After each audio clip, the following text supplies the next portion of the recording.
Let us pray. O Lord, grant us a daily awareness of the precious gift of life which you have given us. As members of this legislative assembly, we dedicate our lives anew to the service of our province and our country. Amen.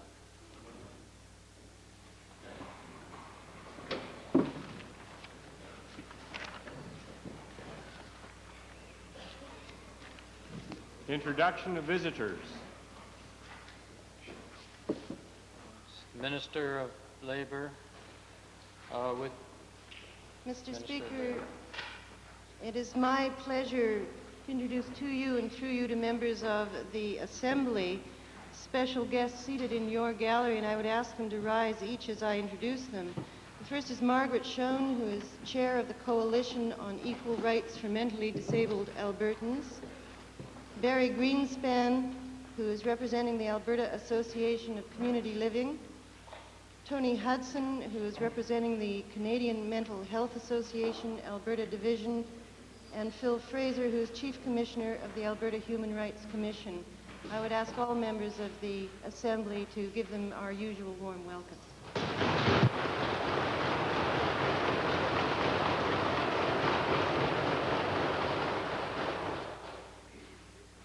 Member for West Yellowhead.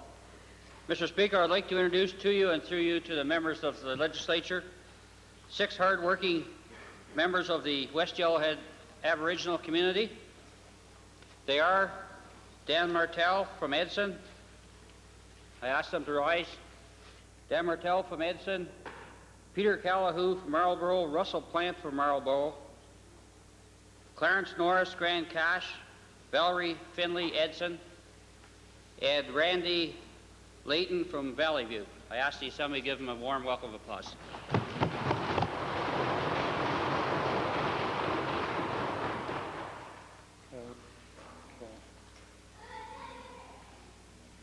Presenting petitions. Reading and receiving petitions. Presenting reports by standing and special committees. Member for Calgary McCall. Mr. Speaker, I wish to file a report of the Select Special Ombudsman Search Committee with the recommendation of the selection of, or the appointment of, to the Assembly of Harley Johnson as the 5th Ombudsman for Alberta. Carol. Notices of motions. Member for Edmonton Jasper Place. Thank you, Mr. Speaker. I arrived to give verbal notice that I will rise at the conclusion of question period to seek leave of the Assembly to move adjournment of the House to debate a matter of urgent public importance, namely the decision by the Appeals Division of the Federal Court of Canada in the Old Man River case and the effect of this very important decision on a number of projects in the province of Alberta. Member for West Loch Sturgeon, followed by the member for Edmonton Highlands. Mr. Speaker, I've already sent notice as required by the rules to you, a motion for question of privilege with respect to the restriction of media access to the members. Thank you. Edmonton Highlands. Mr. Speaker, it's my intention at the end of question period to request unanimous consent to deal with the following motion. Be it resolved that this Assembly makes clear its desire to make this legislature as freely accessible to the public as possible and our willingness to facilitate public appreciation of our proceedings and work. To ensure such openness, the Assembly agrees to declare the third-floor hallway around the chamber open to the public through removal of all recently erected impediments to access and by redesignating the Confederation Room a combined MLA and media room for the purpose of allowing reporters access to members. I have 85 copies, Mr. Speaker.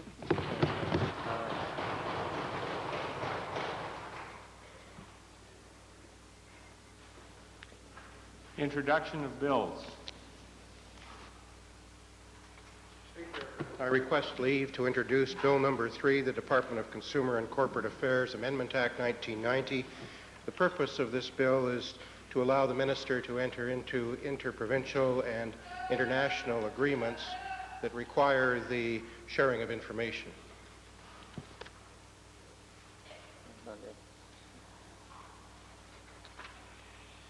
The Honorable Minister of Consumer and Corporate Affairs has moved first reading of Bill 3, Department of Consumer and Corporate Affairs Amendment Act 1990. Those members in favor of first reading, please say aye. Opposed, please say no. Carried. Bill number 3, Department of Consumer and Corporate Affairs Amendment Act 1990, introduced by the Honorable Mr. Anderson, is now read a first time. Minister of Transportation and Utilities. Mr. Speaker, I request leave to introduce Bill number 2, being the Department of Transportation and Utilities Act 1990. And the purpose of this bill, Mr. Speaker, is to clearly indicate that profits and losses of the Transportation Revolving Fund will offset one another, and the residual amount remaining at the end of each fiscal year will be carried forward. The change responds to a request by the Auditor General. The Honorable Minister of Transportation and Utilities has moved first reading of Bill number 2, Department of Transportation and Utilities Amendment Act 1990. Members in favor of first reading, please say aye. Opposed, please say no. Carried. Bill number 2, Department of Transportation and Utilities Amendment Act 1990, introduced by the Honorable Mr. Adair, is now read a first time. Minister of Labor.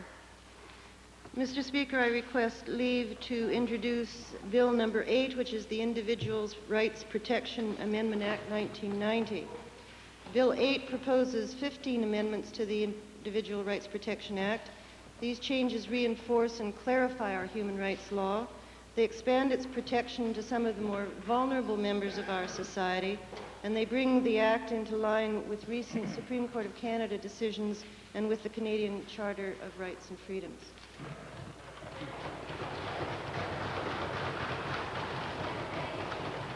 The Honorable Minister of Labor has moved first reading of Bill number 8, Individuals' Rights Protection Amendment Act 1990. Those in favor of first reading, please say aye.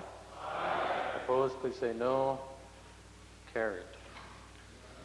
Bill number 8, Individuals' Rights Protection Amendment Act 1990, introduced by the Honorable Ms. McCoy, is now read a first time. Member for Calgary-Glenmore. Mr. Speaker, I request leave to introduce Bill number 4, being Licensing of Trades and Business Amendment Act 1990.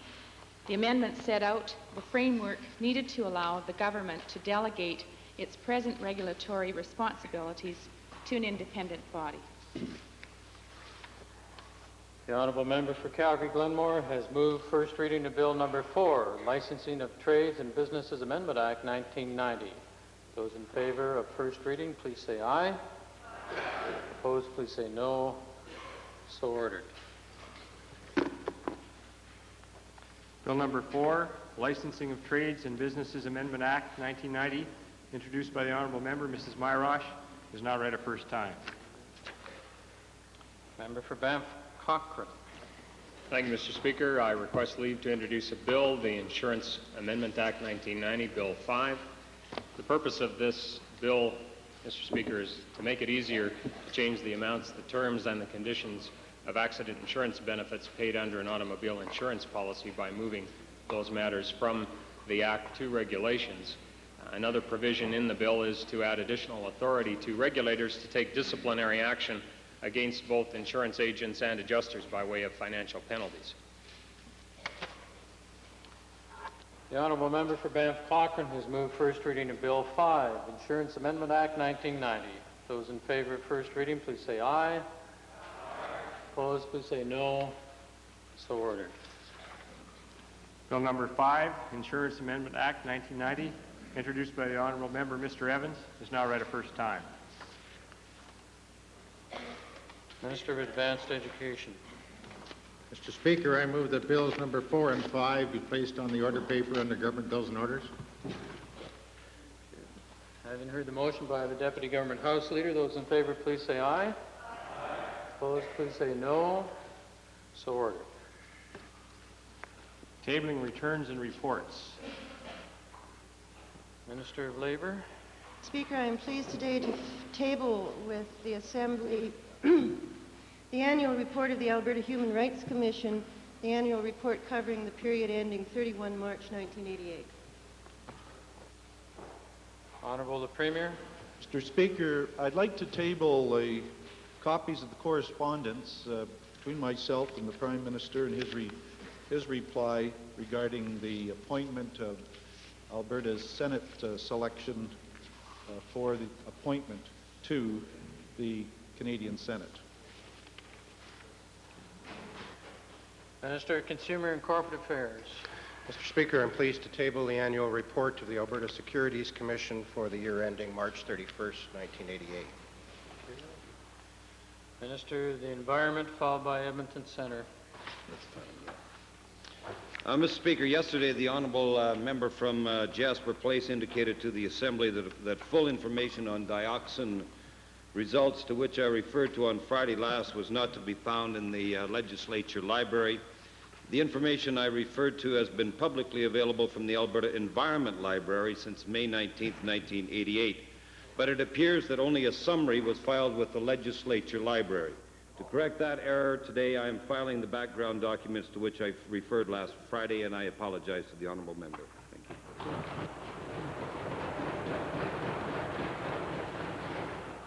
Edmonton Centre. Mr. Speaker, I'd like to file copies of a report containing the recommendations of a Children's Health Symposium hosted by the official opposition, as well as the New Democrat proposal for a Northern Alberta Children's Health Network. Member for Taber-Warner.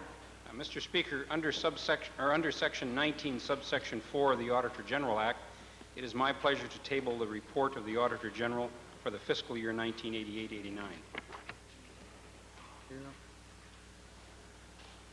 Honourable members, I am pleased to table the 1989 annual report of the Legislative Assembly Office.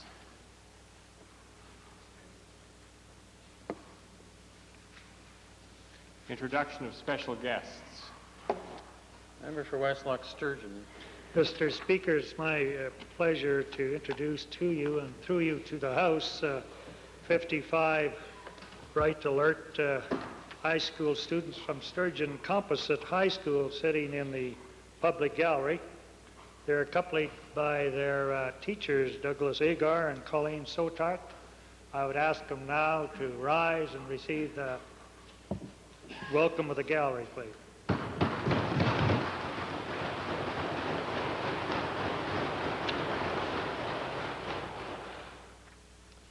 Member for Calgary, member for Edmonton Gold Bar, followed by Calgary. I'll figure it out in a minute. Thank you, Mr. Speaker. Mr. Speaker, I'm privileged today to introduce to you and through you to the members of this Assembly 23 very special guests. They are students from St. Gabriel's Elementary School in beautiful Gold Bar in Edmonton, and they're accompanied by Mrs. Rena Methuen, Mrs. Joan Semchuk, and Mrs. Lydia Chatter. Mr. Speaker, they're seated both in the public gallery and in the members' gallery, and I'd ask them to rise to be welcomed by the House.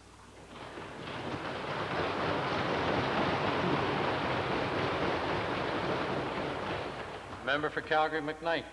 Thank you, Mr. Speaker. It is my pleasure to introduce Mr. Brendan Dunphy, President of the Alberta Teachers Association. He is seated in the public gallery, and I would ask him to rise while we give him a warm welcome.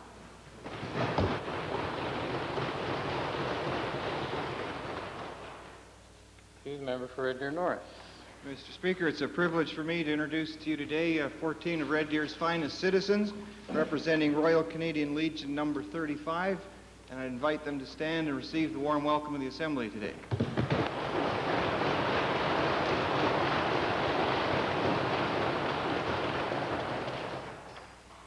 Thank you.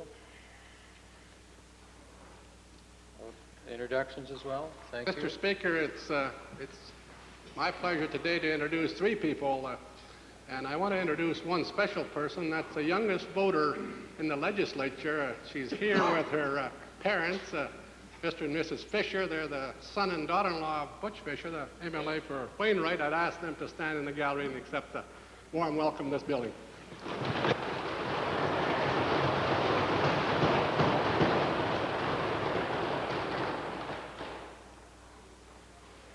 Ministerial statements. Oral question period. Mr. Speaker, today's decision by the Court of Appeal, the Federal Court of Appeal, to require comprehensive environmental review of the Old Man River Dam project, frankly, is a stinging indictment of this government's botching of this matter from day one, Mr. Speaker. As a result of this government's bungling and mismanagement, taxpayers' dollars, millions of dollars of taxpayers' dollars are at risk, Mr. Speaker. The government wanted this dam, regardless of the environment, Mr. Speaker. The environment be damned, so to speak, Mr. Speaker. Yeah. My question to the Minister of Environment, Mr. Speaker, is this. Will he now finally admit that this government was dead wrong to forge ahead with this project without a full environmental review and public hearings?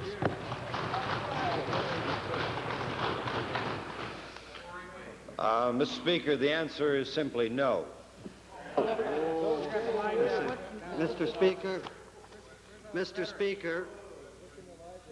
Speaker, that's the most arrogant answer I've had with millions of dollars sitting out there. The taxpayers could be here. We didn't hold a review, Mr. Speaker. And my question then to the minister, if he says that they were not responsible, how does he justify on page 29 and 30 of the decision, Mr. Speaker, how does the minister explain the fact that on these pages that it says that the provincial EIA guidelines were not sufficient in providing for full public participation and that the independence of provincial review panels is in doubt? How does he justify that? Well, Mr. Speaker, I would like to defer to my honourable colleague, the Minister of Public Works, Supply and Services, but in doing so, I would like to remind the honourable Leader of the Opposition that this was a decision against the federal government and not the province of Alberta.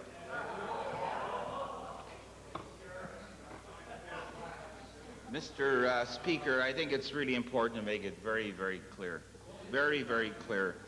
that the Federal Court of Canada document that was issued today contains no decision or order halting construction of the Old Man River Dam. That's beside the point, Mr. Speaker. It's this government's incompetence that's caused us to be this way. And my question then to the Minister of Public Works, Supply and Services, will he finally do the right thing and order this construction be stopped till this matter is settled, Mr. Speaker?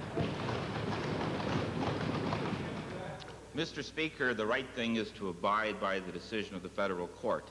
And I want to repeat that in the order issued, the judgment issued by the Federal Court of Canada today in Ottawa makes it very clear the federal court document contains no decision or order halting construction of the Old Man River Dam, nor does that court decision call on the government of Alberta to undertake an environmental assessment review process. That has been done in the province of Alberta, Mr. Speaker.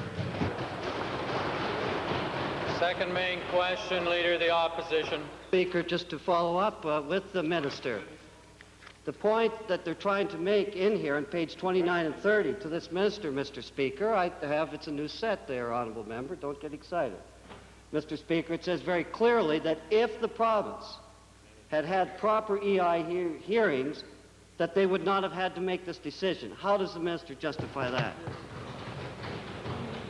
Mr. Speaker, if the honourable gentleman would like me to file with the Legislative Assembly today a copy of the judgment, I'd be very, very happy to do so.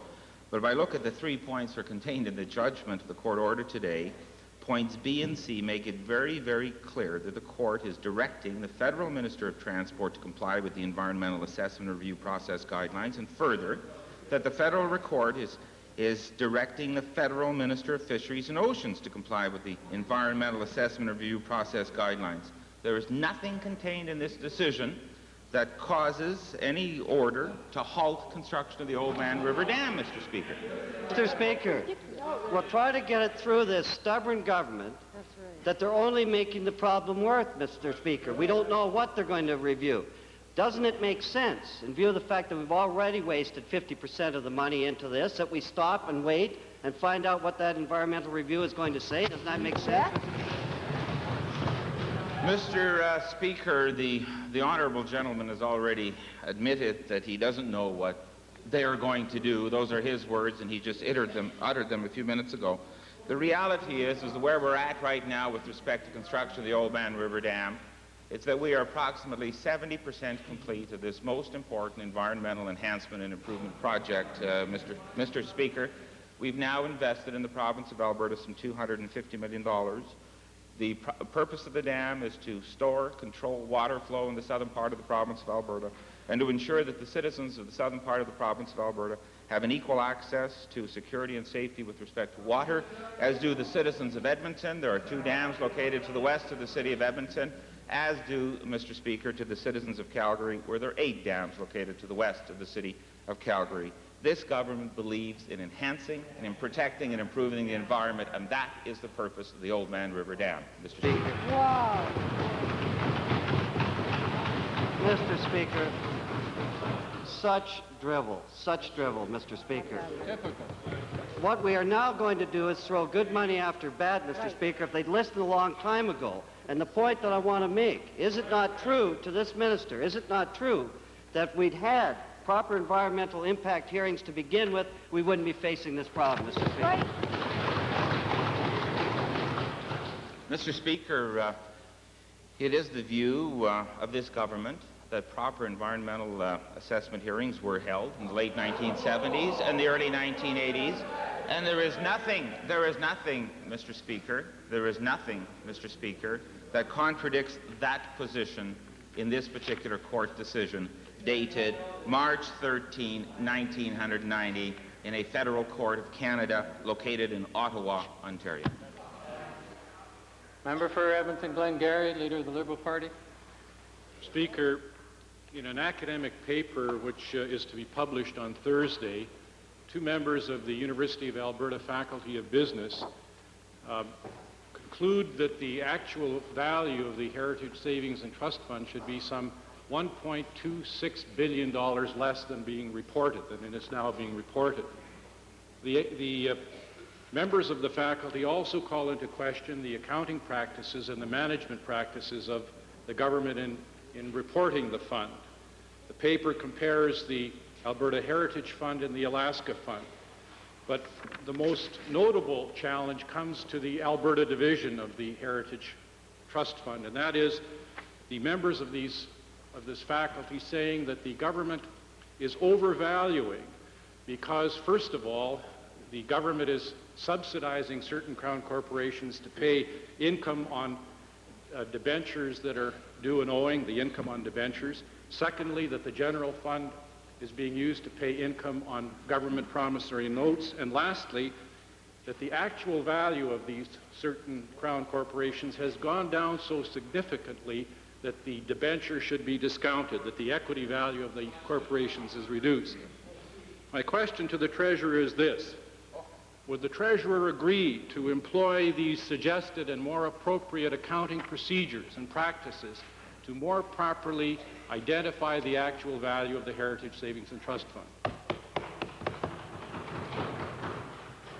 I'm sure, Mr. Speaker, that members will notice today that the annual report of the Auditor General has been tabled. It's right here before us, Mr. Speaker, and in the Auditor's report, there is clear evidence that the position taken by the honourable member is just dead wrong. He just doesn't know what he's talking about. The Auditor General has said clearly the accounting principles we're using are appropriate. There's absolutely no question about the valuation of assets. There is a comment about the deemed assets, Mr. Speaker, but other than that, the member is absolutely wrong with respect to his allegations. Mr. Speaker, it is not I that am making these allegations. These are allegations made by 2 learned professors at our own university. Now, I'm sure you would accept, Mr. Treasurer, that they're not incompetent. On that basis, are you prepared to allow this matter to go to external auditors, external chartered accountants, who can review these accounting practices and determine whether or not Albertans are being deceived in the actual value of the fund? Well, Mr. Speaker, I wouldn't want to get into debate about whether or not academics are the only source of truth.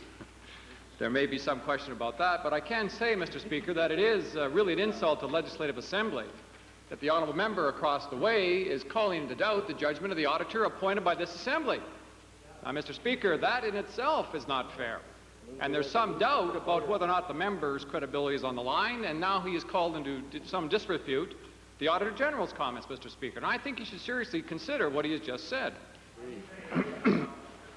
please, order, please, honorable members.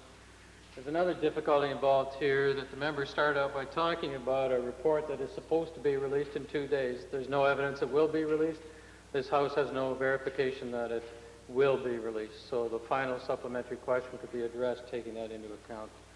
Well, based on the argument, Mr. Treasurer, Mr. Speaker, that the Alaska Fund, as assessed by, I think, most people in the world, is found to be efficient, precise, clear in terms of its accounting practices and the return on investment, because it is operated on an arm's length, a true arm's length basis from government.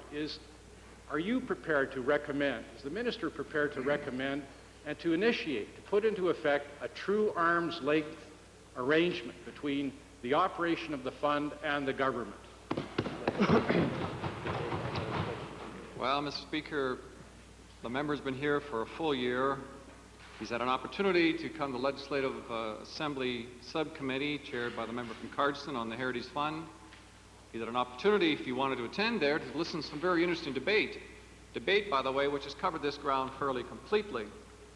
And in that debate, Mr. Speaker, we have pointed out time and time again that, in fact, the rates of return that are generated by the Heritage Savings Trust Fund are comparable to any other large fund managed across Canada. We put the test on a basis of the rate of return, and I can assure you that the Heritage Fund itself is doing much better than many of the independently managed funds across Canada, and that has been tabled in the House, Mr. Speaker. Secondly, there's no question that the assets that are reported in the Heritage Savings Trust Fund are accurately reported at real values. There's no need to confuse anybody, including the citizens of Alberta, that those valuations are not there, because they are there, Mr. Speaker. The Auditor General has confirmed that, Mr. Speaker, and I think it is reprehensible for the member to call into question the judgment of the Auditor General, who, by the way, is working on a set of guidelines generally agreed to across Canada by the Institute of Chartered Accountants. And to say, therefore, that some other independent body would give a better judgment is just false. Now, if the member wants to remove the Auditor General, if that's what he's suggesting, there's a procedure for that. And I don't think, Mr. Speaker, that this Assembly can call for that. This government supports the views of the Auditor General, Mr. Speaker, and he has confirmed the way in which it's managed, confirmed the way in which it reports to this Assembly, and to consider anything else is just misleading, Mr. Speaker.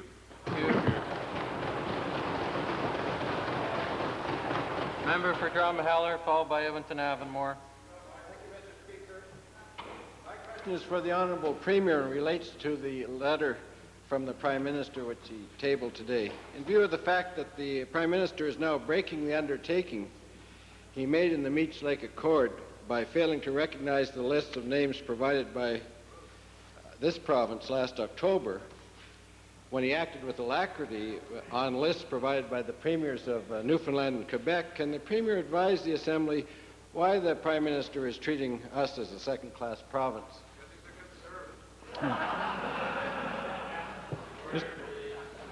Mr. Speaker, I think any review of the Meech Lake Accord, of the intent and spirit of the Meech Lake Accord, of the position of the Alberta government with regard to the Senate selection we went through, of this Assembly with the legislation that was passed, and then the expression by the people of Alberta, obviously should lead the Prime Minister and the Government of Canada to conclude that they should appoint Mr. Waters immediately. Mr. Speaker, even in an assessment of the Prime Minister's letter, which I've tabled today, there are no grounds under which the Prime Minister and the government wouldn't appoint Mr. Waters immediately. Supplementary, Mr. Speaker. While he doesn't state it in the letter, the Prime Minister has indicated that one reason he is treating Alberta's list in a dilatory manner is that Premier Peterson is not anxious to have the Senate vacancies in his province filled at this time. Can the Premier tell us if his colleague, Mr. Peterson, is a cause for Mr. Mulrooney's lame excuse? Well, Mr. Speaker, I had heard that there was some inference with Premier Peterson or the Government of Ontario in some way holding up the appointment of the Alberta nominee for a Senate appointment. I found that to be extremely disconcerting. I spoke to Premier Peterson personally about that matter, And Mr. Speaker, I want to assure the Assembly and all the people of Alberta, the Government of Ontario and Premier Peterson feel that Mr. Waters should be appointed immediately in the national interest, and that Albertans should be answered.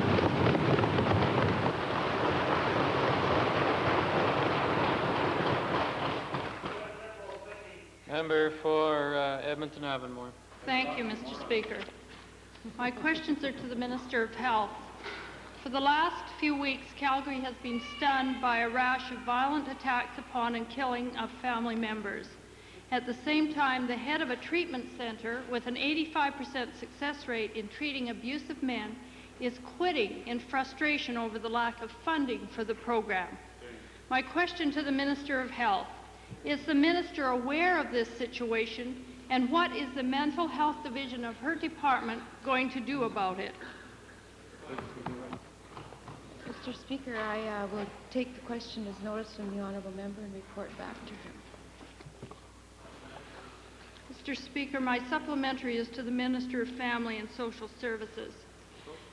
For 2 consecutive throne speeches, this government has promised to address the effects of violence in families. The focus needs to be on potential perpetrators of violence, and unfortunately for victims of violence in Calgary, this help has come too late.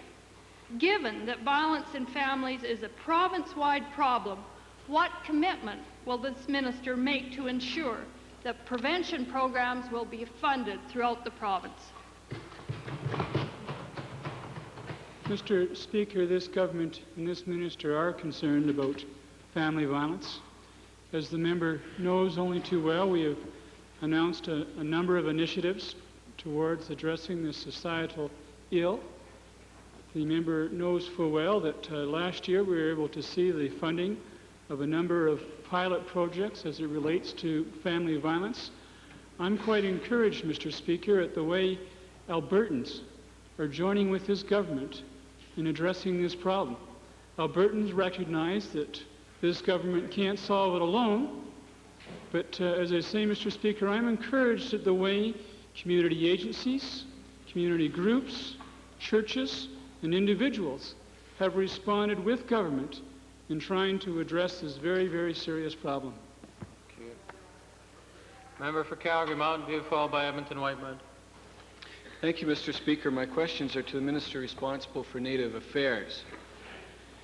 Mr. Speaker, the Métis Association of Alberta is facing a financial deficit this year of $280,000 and are planning to cover it by directing funds they received from the Alberta government under the Métis Framework Agreement.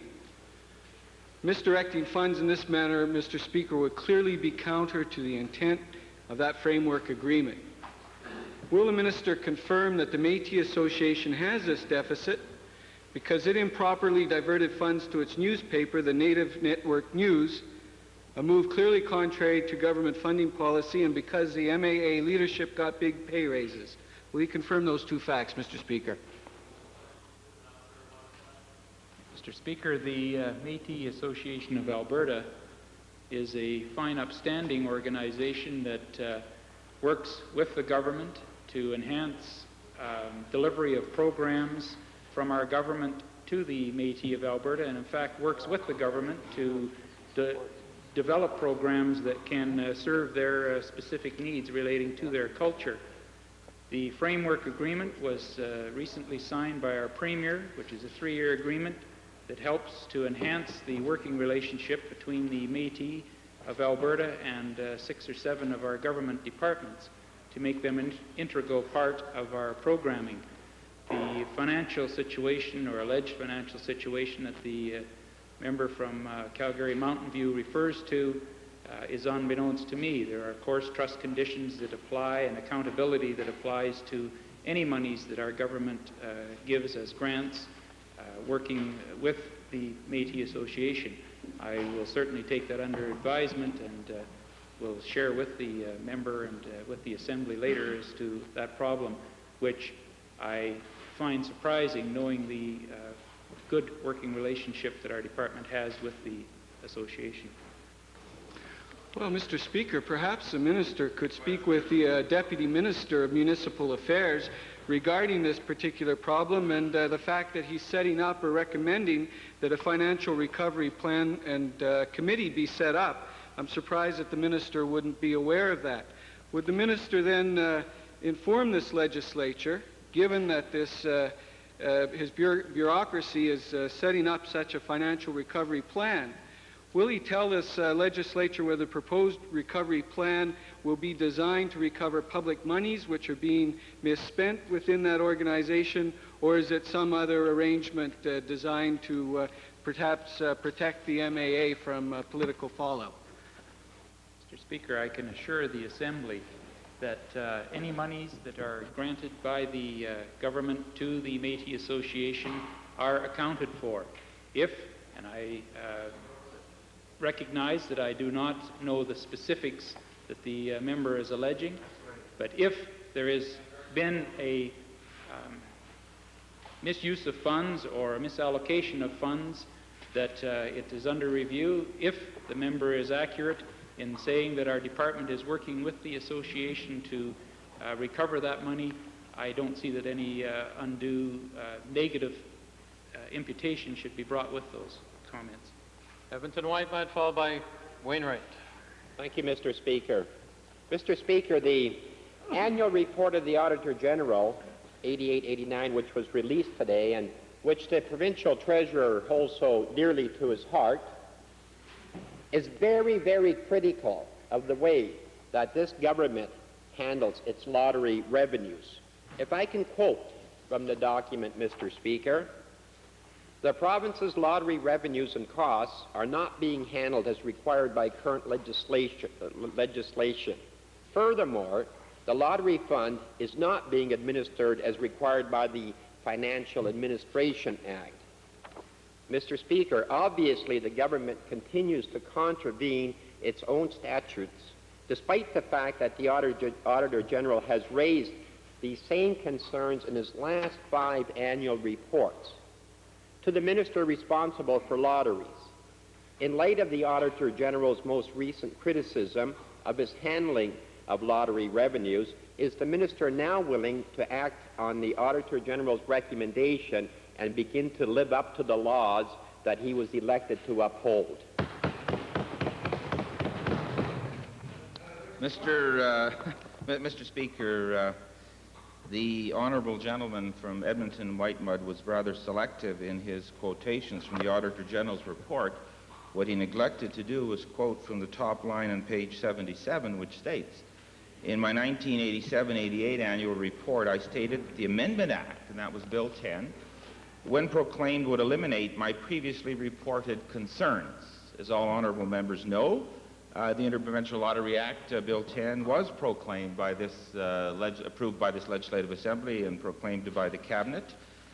This statement today is a rather interesting one because it was only a year and a couple of months ago that the Auditor General conveyed to us in written information that once Bill 10 had been proclaimed, that all would be in order. So we'll have to take this matter under review. With respect to the second matter that the honourable gentleman raises, the Auditor General's report is now dated, and I would refer the honourable gentleman to Cabinet Decision 13490 that provides the government in compliance with what the statement of the Auditor General is. Well, Mr. Speaker, apparently that doesn't appear to be the case, and my next question I'll direct to the Premier. Will the Premier explain what is the use of having an Auditor General conduct the audit if his ministers are just going to ignore these valuable recommendations that have occurred over the last 5 years pertaining to this subject? Mr. Speaker, if the honourable member had been listening to the answer from the Minister of Public Works, Supply and Services, he would have heard that the government had been complying with the Auditor General's position. And I would also, Mr. Speaker, if the honourable member recognizes the strength and the capabilities of the Auditor General, that he pass it on to his honourable leader. Member for Wainwright, followed by Mill Woods. Edmonton Mill. Thank you, Mr. Speaker. My question is to the Premier. There is a lot of concern in this province regarding the federal budget announcement of their pullout of the Oslo project after the engineering studies are completed. The 6,000 to 8,000 people that are counting on these jobs are very upset. The loss of the financial spin-off that will have such a harmful effect on business and employment right across the province, surely, and especially with the very successful record of performance of Syncrude, there must be some interest from other investors. Could the Premier advise what he is doing to get this crucial project going again? Mr. Speaker, as the honourable member noted in his question, the project is proceeding on through the engineering phase.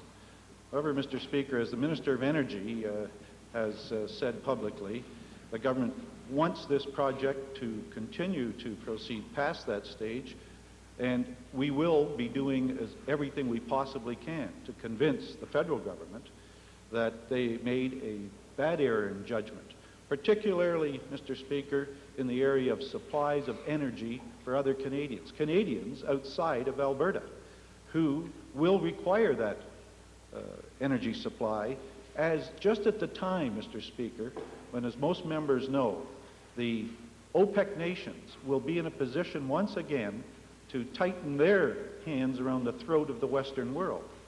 And if we can come up with a supply, if we have this supply of oil for Canadians, we will be in the position of once again being able to work ourselves to energy self-sufficiency. And we, Mr. Speaker, will pursue every opportunity we possibly can. Now, I should tell the honourable member that in my conversations with other governments, the Government of Ontario has advised me, as a result of my request, that they would meet immediately with our Minister of Energy, and that the Government of Ontario, recognizing that the supply of energy would in fact be very advantageous to them in the coming years when the oil supplies will be needed in Canada, that they then, Mr. Speaker, would look at investing in a substantial way in the Oslo project.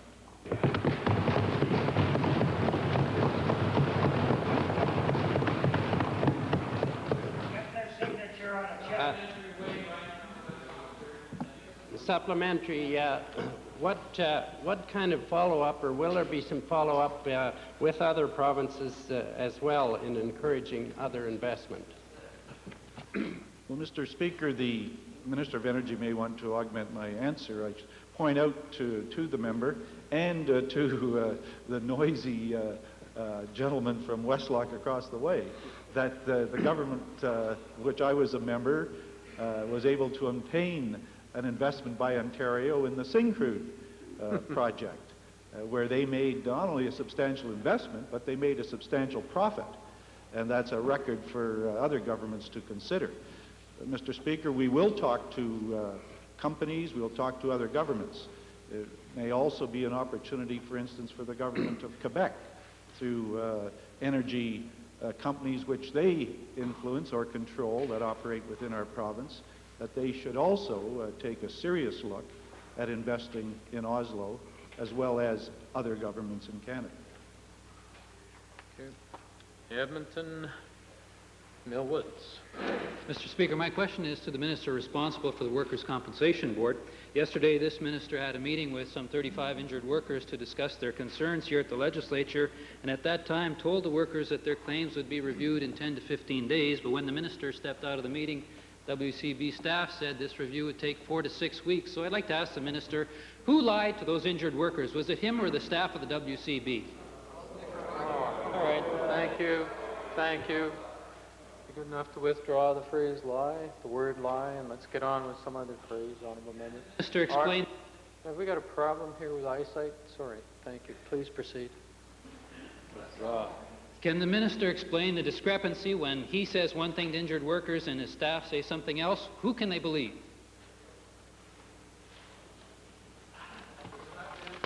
Mr. Speaker, I thought the honourable member was supposed to withdraw something. Thank you, Honourable Minister. The member rephrased. Thank you. Therefore, the chair assumes it has been withdrawn. The minister, reply. Thank you, Mr. Speaker. Yes, yesterday we met with a number of injured workers, and I advised the workers that it would be my hope that they could receive an answer within 10 to 15 working days. I was advised thereafter that it would take longer because some of the concerns they raised were quite extensive. So nobody lied to them, Mr. Speaker. We're going to handle them as quickly and as fairly and with care as we can. So we still don't know when that will be. But let me ask the minister this. Also present at that meeting were a security guard and a police officer. And I'd like to ask the minister this simple question. Will he now publicly apologize for using these kind of Romanian-style intimidation tactics with the injured workers of this province?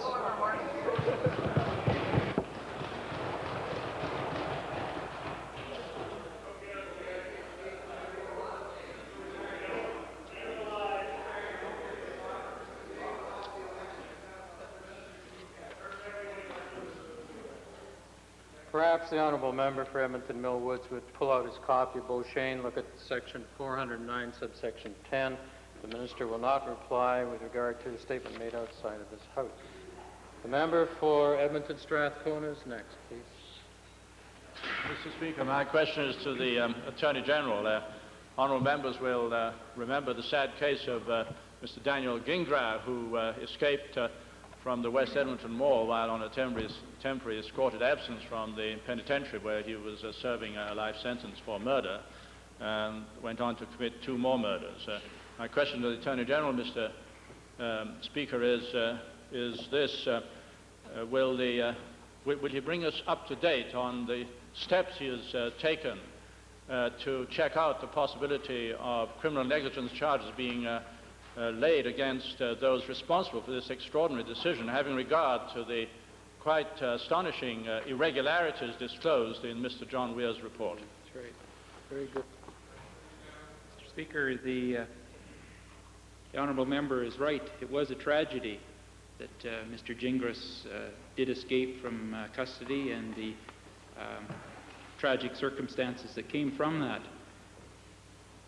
We, as the Attorney General's Department, have reviewed Mr. Weir's report. It obviously did not give everything. We were finally able to obtain from the Federal Solicitor General's Department an unexpurgated copy.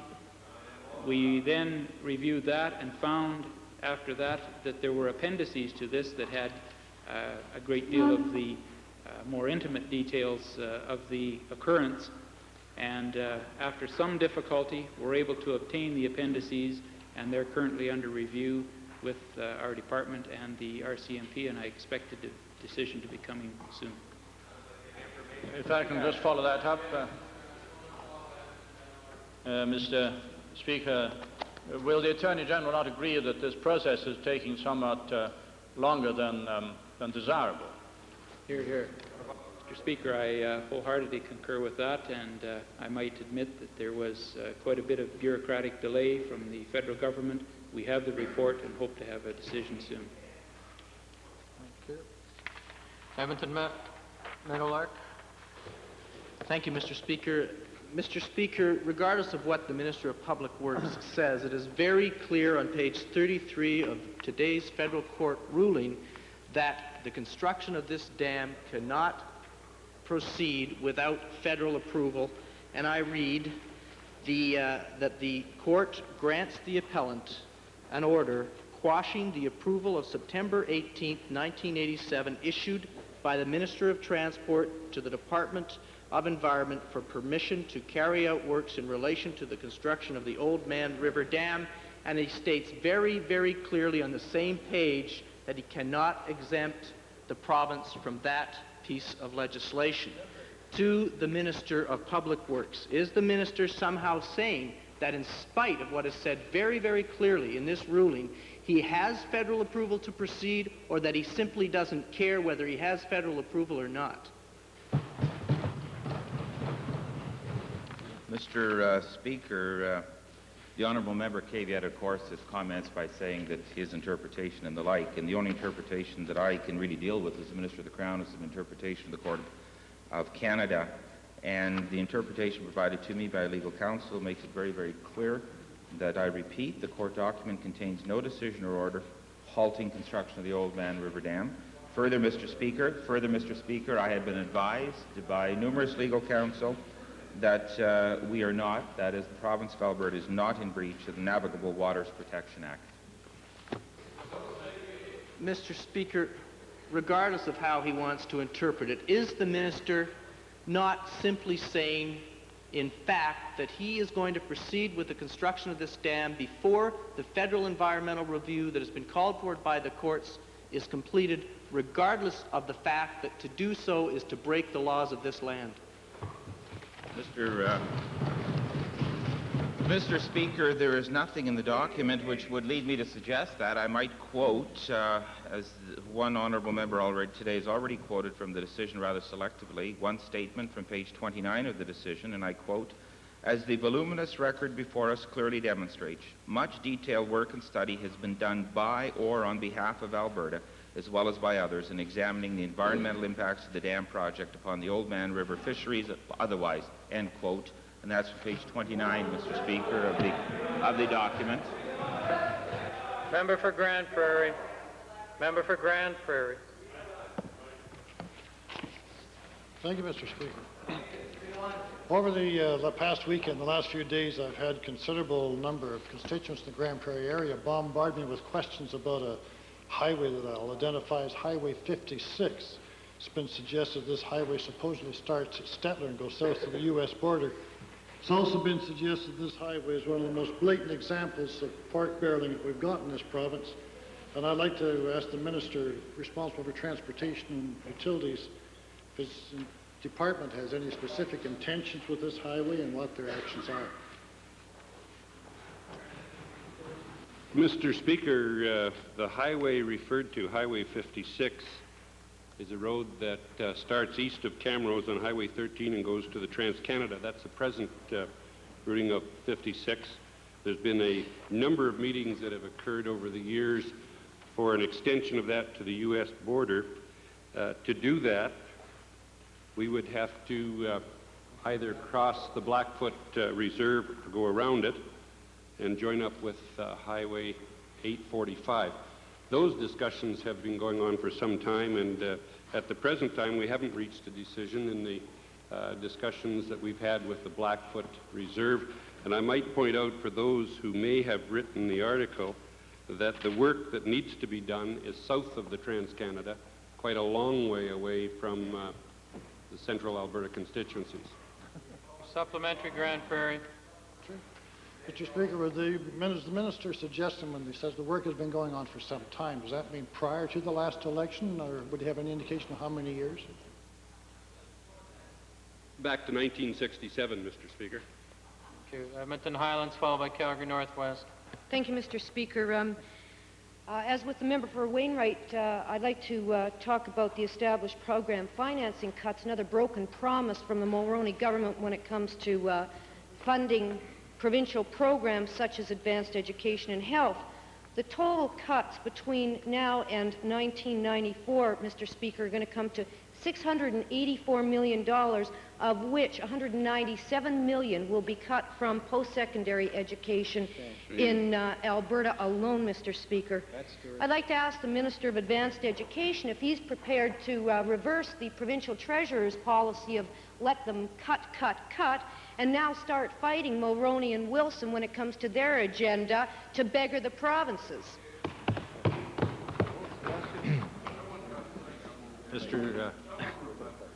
Mr. Speaker, first of all, I appreciate the honourable member's attention to the post-secondary system, which is very successful. As regards the funding, it's long been established as a practice in Alberta that all the established program financing, certainly from 1976 on, has been in the hands of the provincial treasurer, irrespective of those funds going to advanced education and health. So I, in fairness, would have to defer that question for response to the honourable provincial treasurer. Well, I see an anxious response from the provincial treasurer. I don't blame him, considering he told the federal government, go ahead and cut Alberta's budget, Mr. Speaker. I don't blame him. But I would like to ask the Advanced Education Minister one more question then, and that would be, given that we're heading into a trend of two-tier education in the post-secondary system, those who have the money can get in and those who don't queue up, has he any plan to redress the serious deficiency that Alberta is suffering with these transfer payment cuts? Mr. Speaker, I don't know where the honourable member is coming from with regards to her information. We do not have a two-tier system. We have a student finance board in place of about $100 million. Our policy is any Albertan who has the ability, plus a desire to get in the post-secondary system, finance will not be a problem. So I have some difficulty with the honourable member's question of running a two-tier system. And frankly, we think if you look at the tuition fee question, the second lowest in Canada. If we look at the funding of the post-secondary system, we're amongst the leaders in Canada. So although I respect the honourable member's question, I don't think it's factual. Calgary Northwest. Thank you, Mr. Speaker. In November of 1989, George de Ripard, who was the Chief Deputy Minister for Alberta Economic Development and Trade, was faced with a 2-year ban in trading securities by the Alberta Securities Commission. In November of that year, we, in the Liberal opposition, asked for his resignation, and we finally see now he has resigned effective February 28, 1989. The question that I would have, I would like to direct to the Premier, please. Why was Mr. de Ripard allowed to continue in his position as Chief Deputy Minister of Alberta Economic Development and Trade after the Alberta Securities Commission had made their recommendation? Mr. Speaker, I should draw to the attention of the honourable member that Mr. de Ripard has served the people of Alberta for some long period of time. There was a decision which had been appealed. And Mr. Speaker, I think the honourable member should recognize the contribution Mr. de Ripard has made to the province, the people of Alberta, and also the fact that the decision he's referring to is under appeal. My supplementary question I'd like to direct to the Minister for Economic Development and Trade. In light of the conflict of interest report which was tabled by the Premier yesterday that recommends a 1-year cooling off period, will the Minister rethink his decision to use Mr. de Ripard as a consultant prior to the 1-year cooling off period? Is he going to abide by that suggestion that was in the conflict of interest guidelines?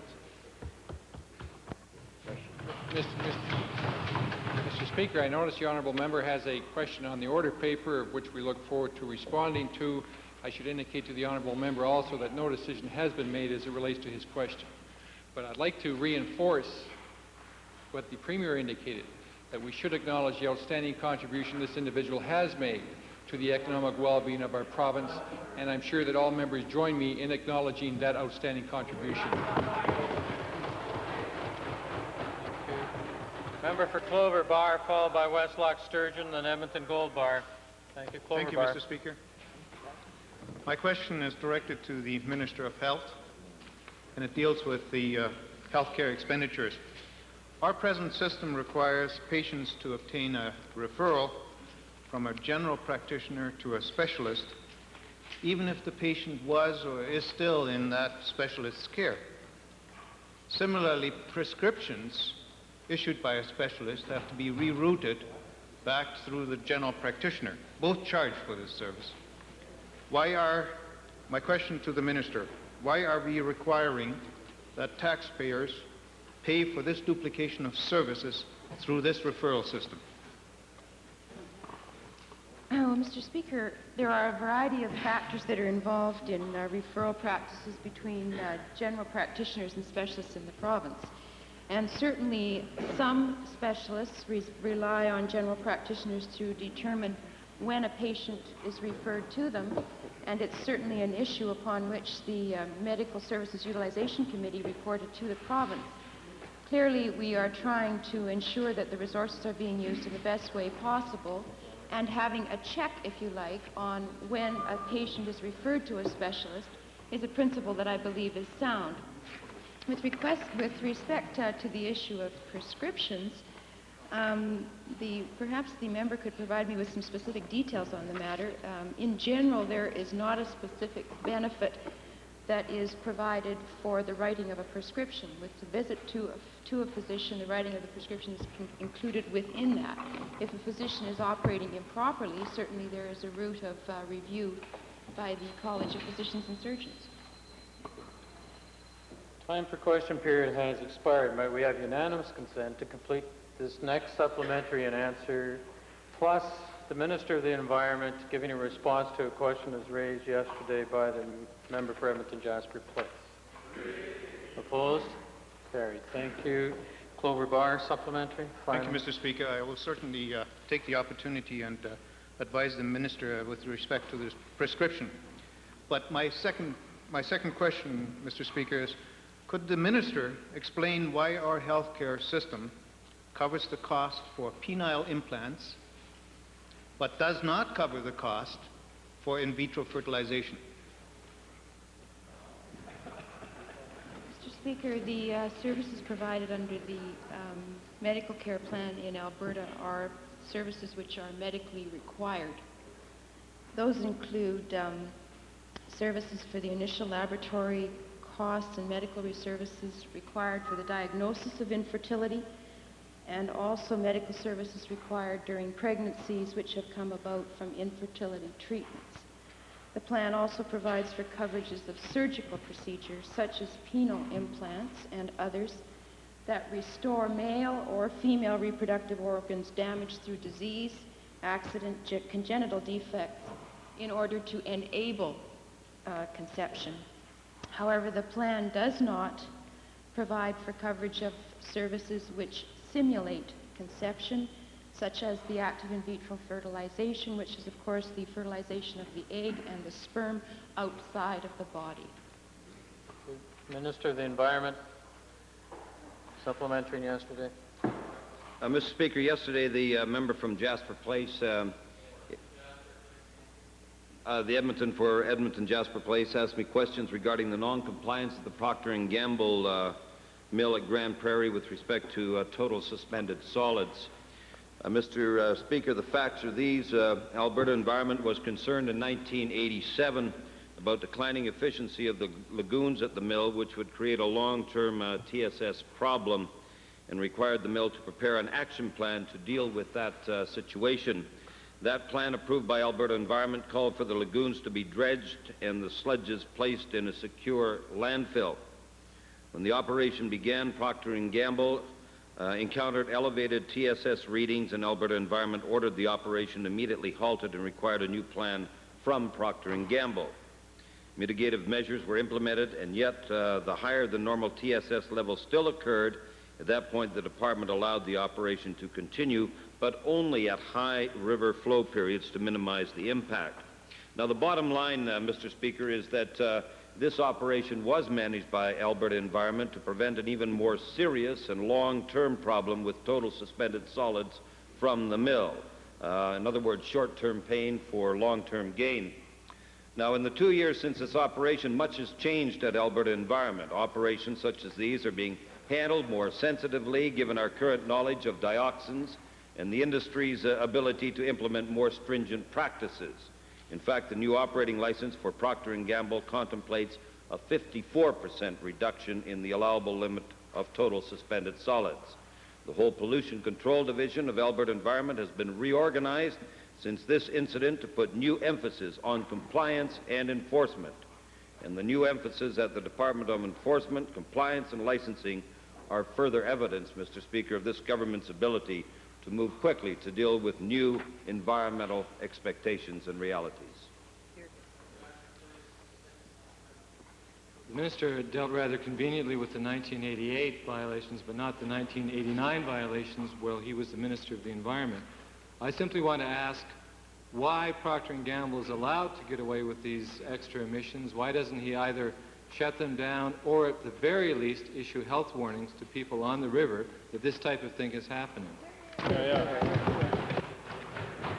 Well, Mr. Speaker, things change over a period of time, and as I explained, we are strengthening our enforcement and compliance standards. And as the honourable member knows, Mr. Speaker, things do change in government. For example, when the honourable member worked for the NDP government in British Columbia, no pollution orders were issued for any of those rotten, stinking pulp mills in British Columbia. Now, Mr. Speaker, had the honourable member been doing his job when he worked for the NDP party in British Columbia, they might not have had to close down the fishery at Howe Sound today.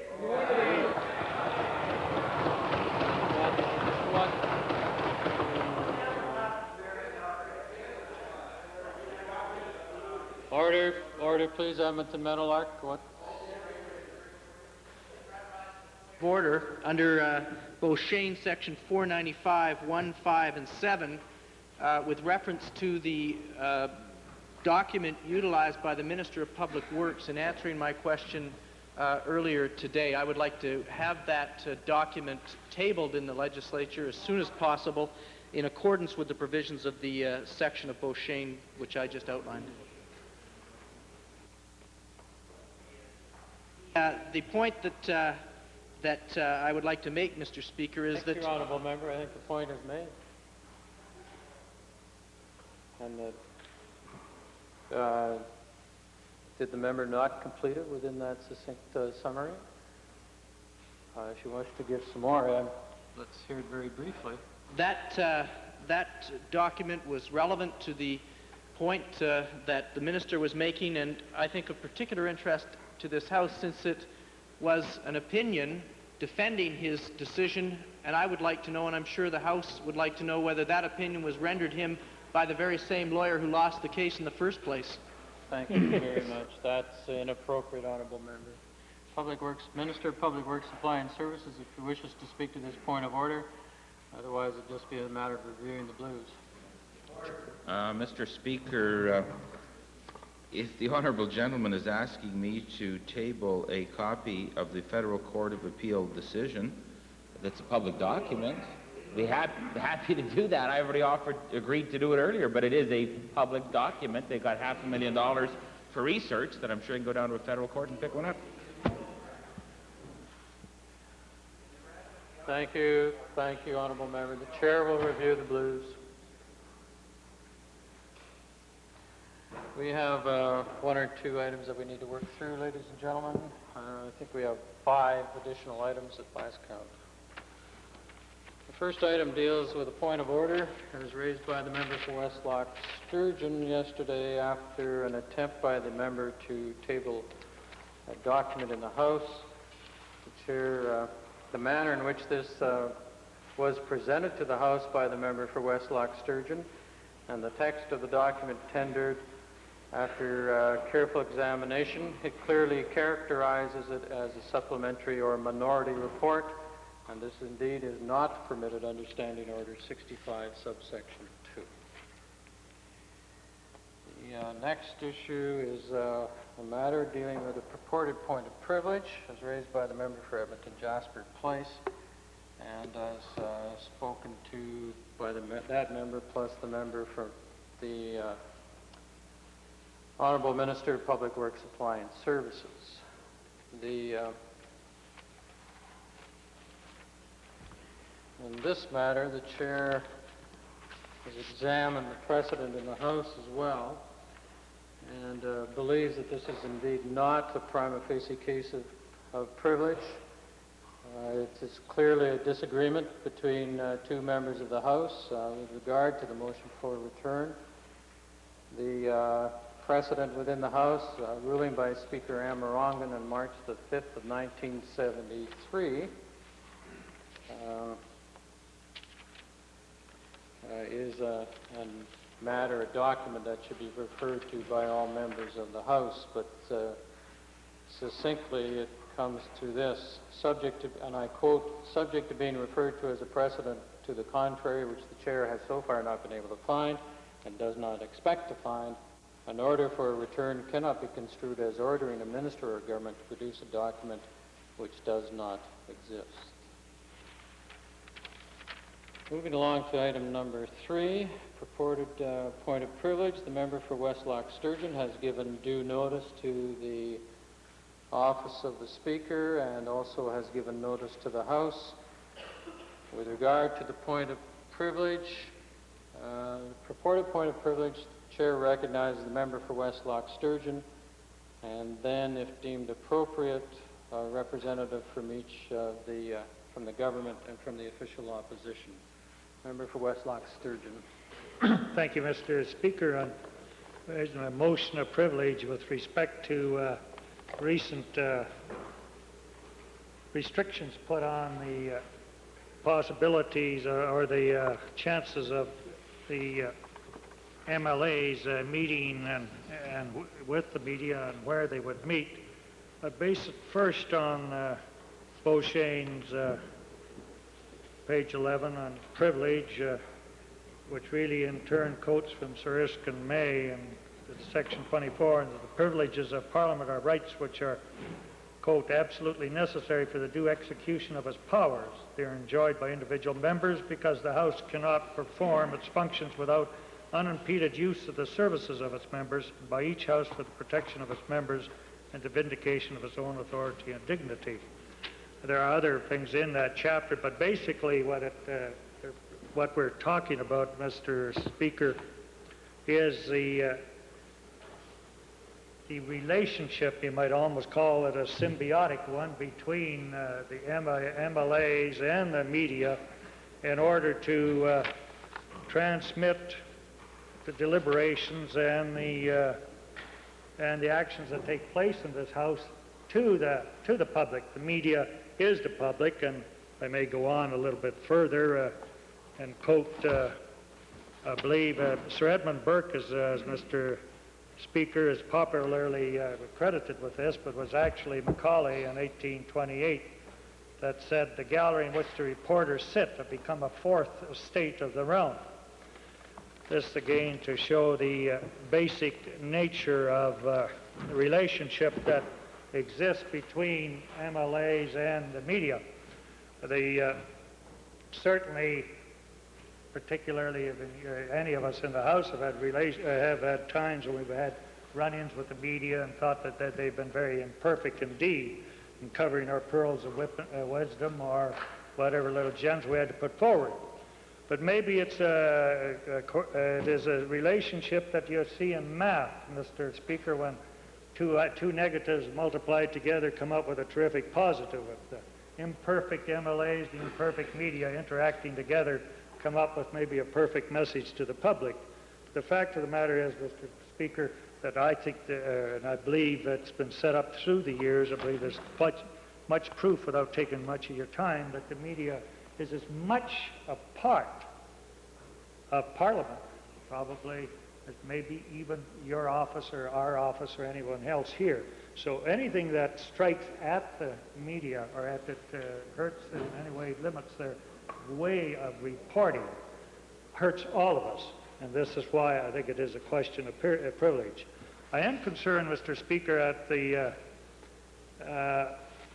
sort of creeping bunker mentality that seems to be creeping into how we handle the media. And of course, Alberta is no stranger to that. I believe it was 1937 we passed an act, I can't remember the exact name of it now, but it had to do, here it was called the Ensure the Publication of Accurate, an act to ensure the publication of accurate news and information. That was, of course, declared ultra vires some years later. But it is a tendency that maybe some of us have in the House when we don't see our words reported as they should be, and possibly more so from the government side than it is from the opposition side, because the media often is maybe more often opposes government or brings out things that government doesn't like. However, I would remind, if this goes to the vote, that the government members over there may well be sitting on our side 3 years from now. As a matter of fact, Mr. Speaker, it's highly likely in very few limited numbers. But this creeping mentality, bunker mentality, I've noticed since I've been in the House. When we first got in, you could meet the media any place and everywhere. It started out, Mr. Speaker, and has moved on down, and a war of attrition. They used to have the Confederation room, then down into the basement. Now they have to go down to the bird bath and interview us there, and I'm afraid, Mr. Speaker, at this rate of attrition, they'll be outfitted with parkas and asked to go out to the front steps in another year or two. Mr. Speaker, the idea that they cannot access us nearly anywhere except in the confines of the back of this legislature, I think is anathema. It's opposite to what we started with. The whole idea was that the whole building was free to the media with only a limited section that we could sit, converse amongst ourselves, and back in the days when nicotine was allowed, blow it in each other's faces. But now, Mr. Speaker, it's reversed. We've done a complete reverse, and that media is the one that's restricted to just a few places, and we have access to the whole House. Mr. Speaker, I think, without further ado, that I've presented enough evidence for you to allow the motion to go forward to the House, Mr. Speaker, because it is striking at the very basis of a democratic society when you limit, as slowly and surely as we have over the last few years, the right of the media to access to the MLAs. Question, Deputy Government House Leader, just a moment. The member for Westlock Sturgeon, to allow what motion to go forward, Honourable Member? Was my hearing at fault there? Or are you just talking about the matter of privilege? Westlock Sturgeon? Sorry, Mr. Speaker, I couldn't hear you. Okay.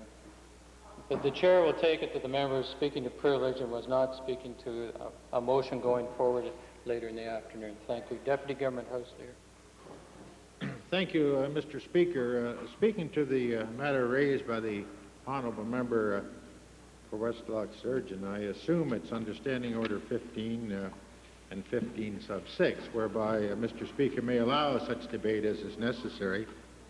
Mr. Speaker, I have a lot of difficulty with what the honourable member has raised, because I draw Your Honour's attention to Standing Order 15.1, a breach of the rights of the Assembly or of any member constitutes a question of privilege. I have a great difficulty understanding what the honourable member is getting at, either by reference to Beauchesne, citation 24 or 25. I really think, Mr. Speaker, with respect, he's dealing with the matter not of privilege but convenience.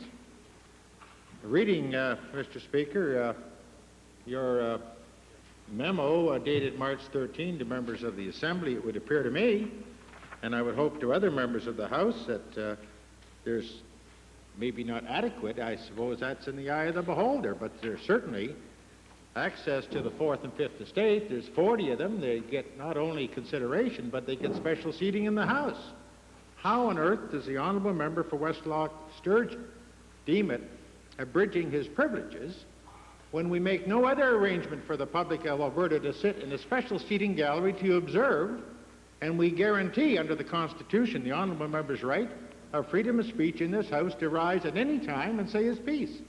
Mr. Speaker, I cannot agree for one moment, and I would certainly hope members of the House would agree. This is not a matter of privilege, and I would certainly recommend, Your Honour, that you not find it as a matter of privilege. Others?